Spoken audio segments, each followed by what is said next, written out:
Datang Islam justru sebaliknya memuliakan wanita dan memuliakan keluarga yang memiliki keturunan perempuan. Ada seorang datang kepada saya, doakan Syekh mendapatkan keturunan anak. Emang belum? Udah sebenarnya. Terus kenapa minta lagi? Tidak semua anakku perempuan, saya mau laki-laki.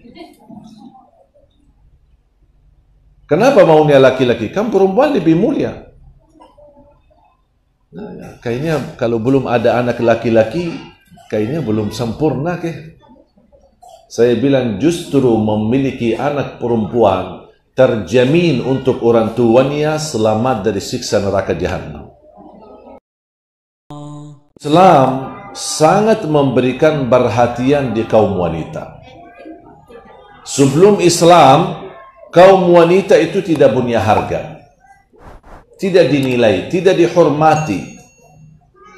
Bahkan budaya Quraisy ketika mendapatkan keturunan wanita perempuan dibunuh masih hidup,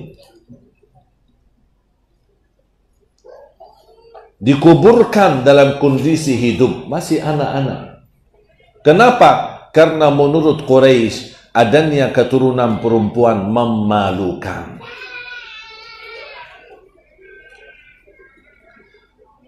Sampai ada berita Sayyidina Umar ibn al-Khattab radhiyallahu an, ketika sering kadang-kadang dia menangis sendiri dan ditanya, kenapa engkau nangis? Dia jawab, saya ingat di masa jahiliyah membunuh anakku sendiri. Saya kuburkan anakku sendiri. Tahu nggak cerita itu? Belum pernah ya? Pernah dengar nggak? Sayyidina Umar Khattab mengkuburkan anaknya sendiri di masa hidup. Sampai dia gali tanahnya. Gara-gara gali tanahnya, debu dan pasir dari tanah kenanya jenggotnya Sayyidina Umar sama rambut kepalanya. Datang anaknya membersihkan wajahnya dan jenggotnya dari pasir. Dan anaknya tidak tahu mau dikuburkan. Pernah dengar cerita itu? Hah? Ada yang pernah, ada yang belum? Yang pernah angkat tangan. Angkat tangan. Banyak yang belum. Alhamdulillah kalau belum. Karena cerita itu palsu. Tidak sahih. Dan ini sering disebarkan oleh kalangan yang tertentu supaya kita menimbulkan perasaan benci Sayyidina Umar. Dan ini riwayat tidak ada sanadnya yang sahih. Palsu. Tapi selain kejadian ini, memang budaya di Quraisy suka membunuh anaknya di masa hidup. Masih hidup tapi dibunuh, dikuburkan hidup-hidup. Datang Islam justru sebaliknya memuliakan wanita dan memuliakan keluarga yang memiliki keturunan perempuan. Ada seorang datang kepada saya, doakan Syekh mendapatkan keturunan anak. Emang belum? Udah sebenarnya. Terus kenapa minta lagi? Tidak semua anakku perempuan, saya mau laki-laki. Kenapa maunya laki-laki? Kan perempuan lebih mulia. Nah, kayaknya kalau belum ada anak laki-laki, kayaknya belum sempurna ke? Saya bilang justru memiliki anak perempuan terjamin untuk orang tuanya selamat dari siksa neraka Jahannam. Anak laki belum tentu menjaminkan selamat dari siksa neraka Jahannam.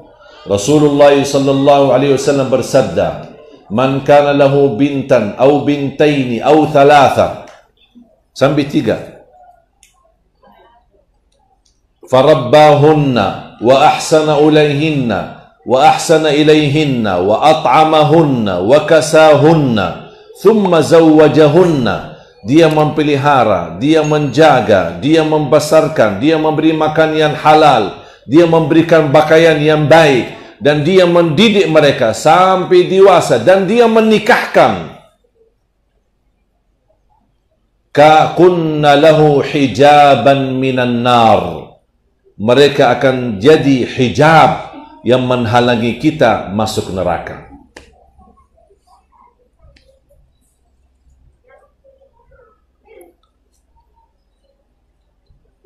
Punya anak laki alhamdulillah, punya anak perempuan apa lagi?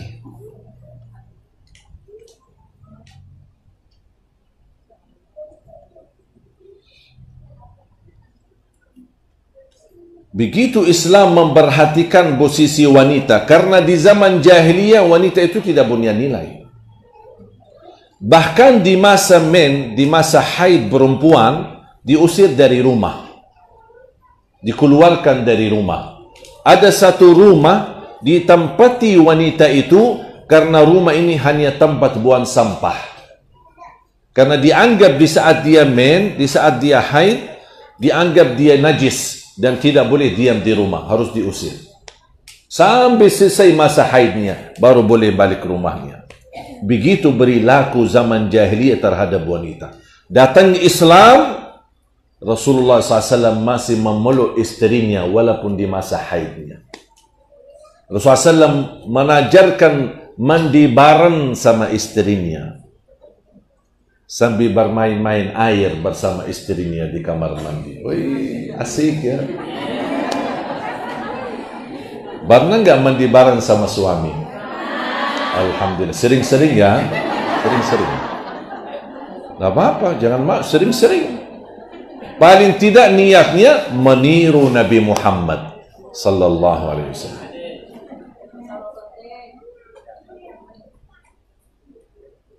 Barna Siti Aisyah ketika ada pelatihan di dalam Masjid Nabawi oleh Al-Ahbash. Mereka latihan pedang di dalam masjid.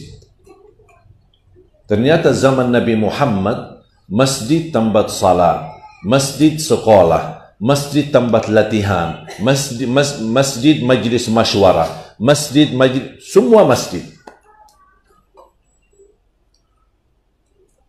Dan Siti Aisyah, Rasulullah SAW berdiri di depan pintu sedang melihat dan menonton aktivitas latihan di dalam masjid. Siti Aisyah di belakang pintu. Penutup pintu hanya sebuah kain. Dan Siti Aisyah bisikin, mau melihat. Rasulullah SAW mau nonton? Ya, sini.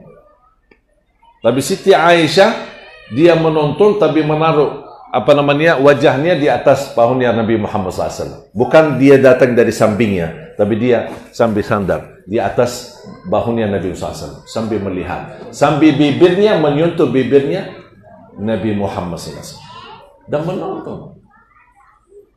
Sambil Rasulullah SAW bertanya beberapa kemudian waktu, sudah puas? Kata, belum, mau nonton lagi. Rasul biarkan nonton. Dan dia lagi, udah puas? Belum, mau nonton lagi. Apa kata Siti Aisyah? Sebenarnya saya dari tadi sudah puas menontonnya, tapi saya ingin menunjukkan betapa Nabi Muhammad mencintai aku.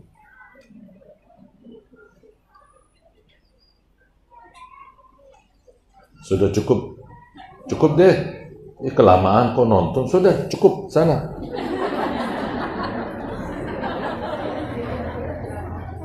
Beda akhlak ya Nabi Muhammad.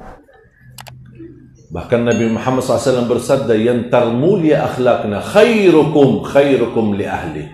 Yang termulia akhlaknya laki-laki adalah yang termulia akhlaknya sama istrinya. Sampai Rasulullah SAW bersabda, wa ana khairukum li ahli, dan akulah yang termulia akhlaknya terhadap istriku.